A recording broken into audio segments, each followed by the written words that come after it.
मेरा नाम दीपक है और मेरी शादी मेरठ में हुई थी।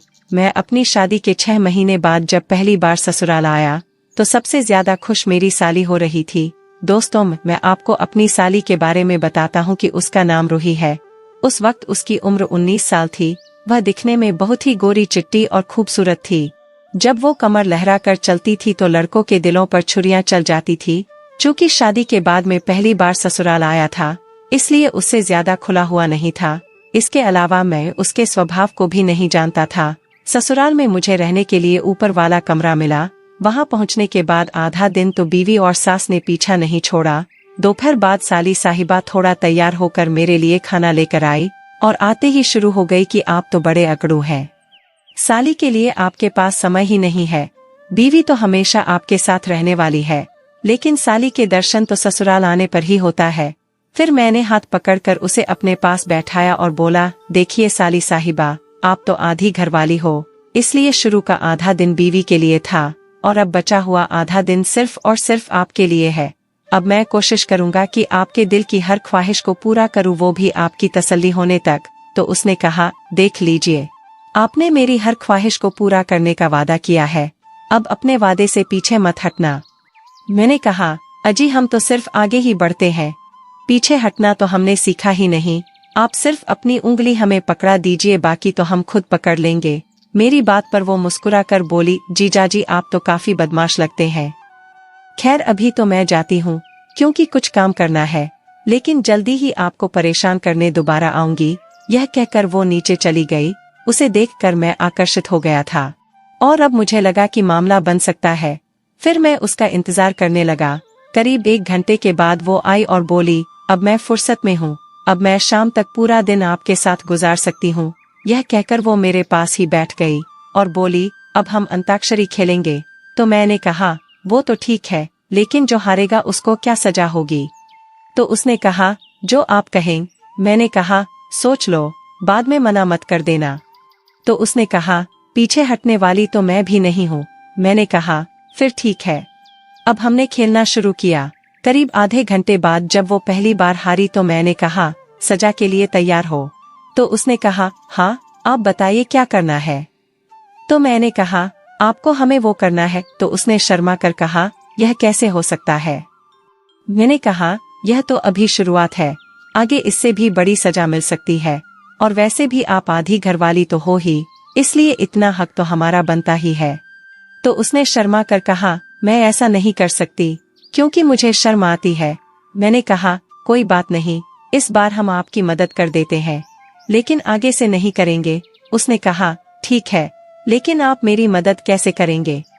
मैंने कहा, आपको तो हमें वो करने में शर्म आती है, इसलिए हम ही आपके वो कर लेते हैं। यह कहकर मैंने उसे वो करने लगा। दोस्तों सच बताओ तो वाह, क्या लम्हे था। वो खुद को छूटने के लिए गर्दन हिलाती रही, लेकिन एक बार शिकारी के जाल में आने के बाद चिड़िया फड़फड़ा तो सकती है, लेकिन छूट नहीं सकती। खैर थोड़ी देर बाद जब उसे छोड़ा तो वो बोली, आप बड़े वो हो। यह कहकर वो नीचे भाग गई। मैं समझ गया कि साली साहिबा को सेट करने में ज्यादा वक्त नहीं लगेगा, क्योंकि मैं 4 दिन ससुराल में रुकने वाला था और इतना समय मेरे लिए काफी था। फिर शाम को जब हम नीचे मिले तो वो मुझे तिरछी नजरों से देखकर मुस्कुरा भी रही थी और शर्मा भी रही थी। अब तो मेरा दिल बाग बाग हो गया। खैर रात को बीवी के पास लेटे हुए मैं रूही के ख्यालों में खोया हुआ था। दूसरे दिन सुबह नाश्ता करने के बाद मेरी बीवी ने कहा, मुझे बाजार जाकर कुछ खरीदारी करनी है, आप भी साथ चलो। मैंने कहा, मैं यहाँ कुछ जानता तो हूँ नहीं, तुम खुद चली जाओ। उसने कहा, ठीक है, मैं जूही को ले जाती हूँ। तब मैंने कहा, तुम जूही को ले जाओगी तो मैं बोर हो जाऊंगा। तुम एक काम करो, तुम मम्मी के साथ चली जाओ, हम लोग कुछ खेल कर समय बिता लेंगे। मेरी ये बात सुनकर मेरी भोली भाली बीवी ने कहा, यह भी ठीक है, तो मैं मम्मी के साथ चली जाती हूँ। मेरी साली चुपचाप सारी बातें सुनकर मुस्कुरा रही थी। आधे घंटे बाद जब वो लोग चले गए तो मैंने कहा, क्या बात है रूही जी, बड़ा शर्मा रही हो। आज अंताक्षरी नहीं खेलोगी क्या? तो उसने कहा, आप बदमाशी करते हो।